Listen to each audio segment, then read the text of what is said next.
5월 11일 하나님 말씀을 함께 묵상하겠습니다. 오늘은 잠언 6장의 말씀으로 함께합니다.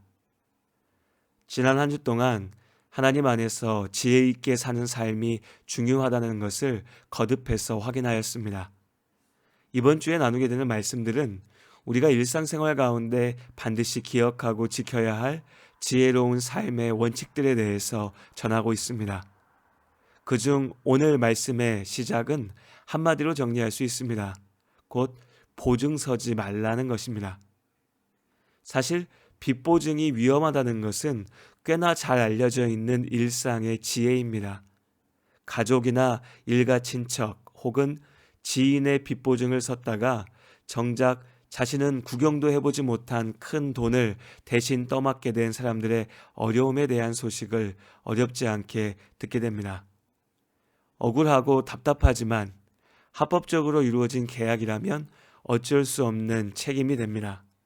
그렇기 때문에 가장 좋은 방법은 빚 보증을 서지 않는 것이죠. 잠언에서는 이것에 대해서 거듭 반복해서 말하고 있습니다. 물론 보증을 서는 사람의 마음이야 나쁜 것이 아니겠죠. 대부분의 경우 선한 마음으로 어려운 처지에 있는 가족, 친지나 친구를 돕는다는 마음으로 부담을 무릅쓰고 보증을 설 것입니다. 하지만 선한 마음이 항상 선한 결과로 이어지는 것은 아닙니다. 죄악으로 인하여서 타락한 세상은 선한 의지만으로 살 수 있는 곳이 아니니까요.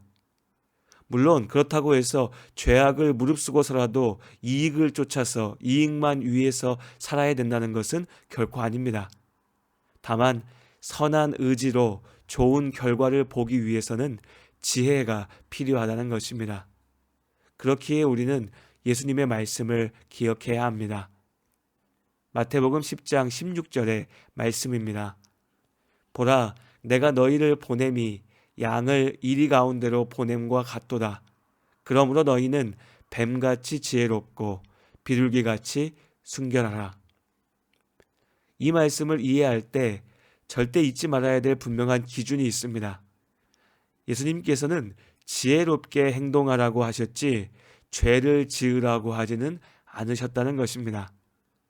간혹 이 마태복음의 말씀을 내세우면서 죄악된 행동도 이익이 되는 것이니 이것은 지혜로운 것이라고 곡해하는 사람들이 있습니다. 이런 거짓된 성경 해석과 적용으로 인해서 오늘 이 땅의 교회가 죄로 인하여서 아픔을 겪게 되는 것입니다. 우리는 분명하게 죄악을 피하고 하나님 앞에 순결해야 합니다. 그 순결함이 지혜를 통해서 열매 맺어야 되는 것입니다. 오늘 잠언의 말씀은 바로 그런 지혜의 한 모습을 보여주는 것입니다. 사랑하는 마음으로 보증을 설 수 있으나 지혜가 없는 사랑은 결국 모두를 어려움에 빠뜨리고 결국 그 사랑 자체도 미움과 원망으로 변하게 됩니다. 아이를 사랑한다는 이유로 아이가 무슨 짓을 해도 다 받아주는 부모는 결국 그 아이의 인생을 망치는 원흉이 되죠. 마찬가지로 선하고 좋은 마음으로 행하는 일들이라도 결국 다른 사람의 삶을 또한 나와 내 가족의 삶을 망칠 수 있습니다.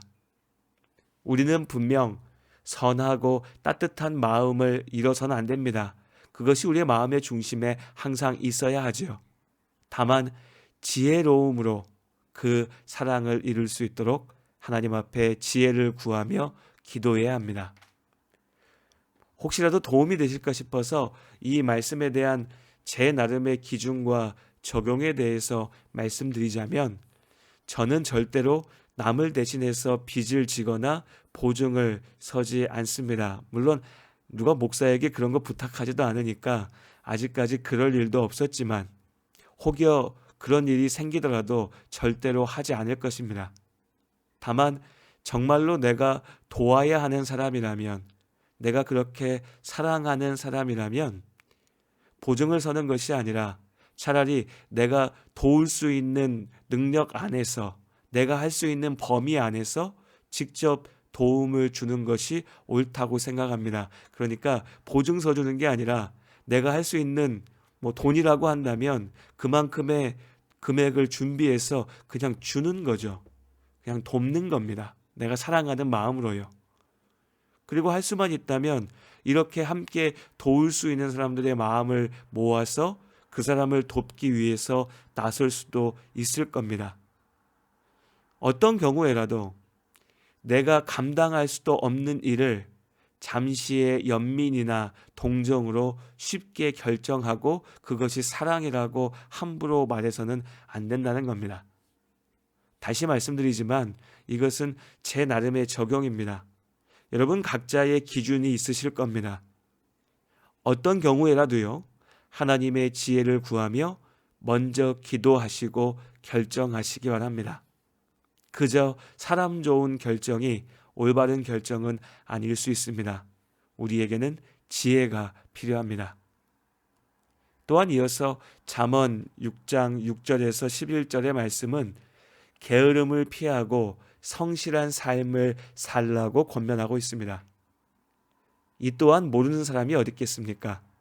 그러나 실제 삶에서는 성실함을 어리석음이라고 비웃고 게으르고 방탕한 삶을 지혜 있고 성공한 삶이라고 착각하는 사람들이 많이 있습니다. 이 또한 문제의 본질은 돈입니다. 많은 사람들이 삶을 성실히 살아내려고 노력하기보다는 어떻게든 한탕 크게 돈만 벌면 성공이다라고 생각합니다. 이런 점에서 보면 최근에 코인 열풍, 이것은 여러 가지로 심각한 문제를 안고 있습니다. 이 시간에 그것에 대해서 길게 말씀드릴 수는 없겠지만요. 물론 자본주의 사회를 살아가고 있는 우리가 정해진 법의 질서 안에서 수익을 추구하는 것 자체는 나쁜 일이 아닙니다. 농업이나 공업같이 직접 자원과 물건을 생산하는 일도 있을 수 있고, 혹은 다양한 기술과 서비스를 제공하는 일들도 있을 수 있습니다. 또 우리는 다양한 방법으로 여러 가지로 투자하여서 그것에 합당한 수익을 거둘 수도 있겠죠. 이 모든 일들이 가치가 있는 것은 우리 각자가 성실하게 삶을 살아낸 결과이기 때문입니다. 단지 돈을 많이 버는 일이 더욱 가치 있는 일이 되는 것은 아니라는 것이죠. 특히 하나님 앞에서는 결코 아닙니다. 하나님께서 나를 부르시고 세우신 자리에서 나에게 주신 은사대로 성실하게 살아낸 삶의 열매는 돈으로 따질 수 없는 귀한 것입니다.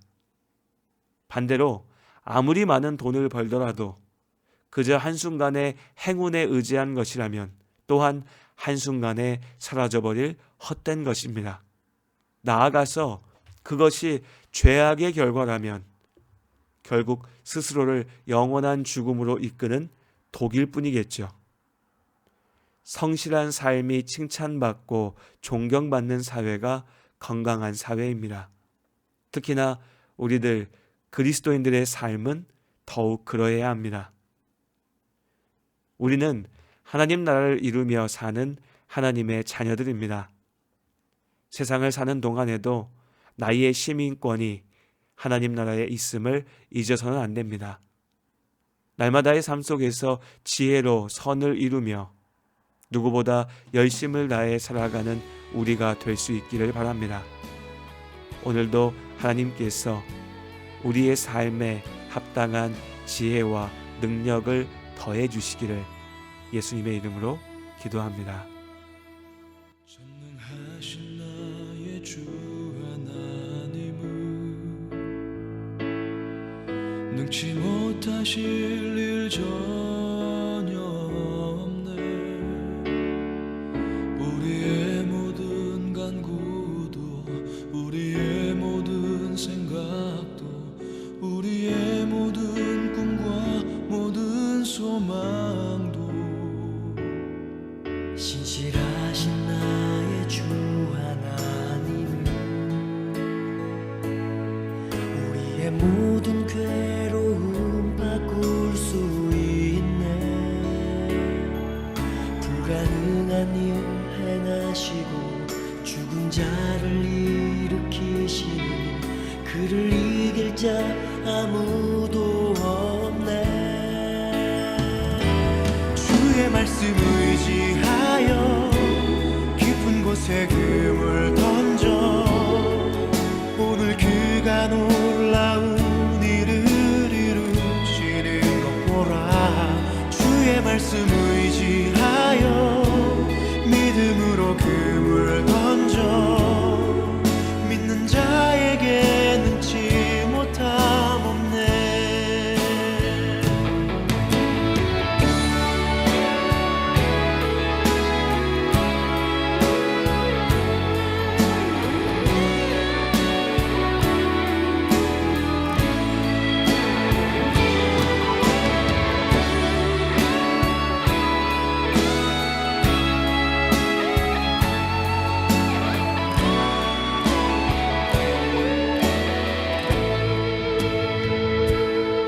전능하신 나의 주 하나님은 능치 못하실 일 전혀 없네. 우리의 모든 간구도 우리의 모든 생각도 우리의 모든 꿈과 모든 소망도 신실하신 나의 주 하나님은 우리의 모든 괴로움 바꿀 수 있네. 불가능한 일 행하시고 죽은 자를 일으키시니 그를 이길 자 아무도 없네. 주의 말씀 의지하여 깊은 곳에 금을 던져 오늘 그가 놀라운 일을 이루시는 믿음으로 주의 말씀 의지하여 믿음으로 금을 던져 믿는 자에게 능치 못함 없네. 주의 말씀 의지하여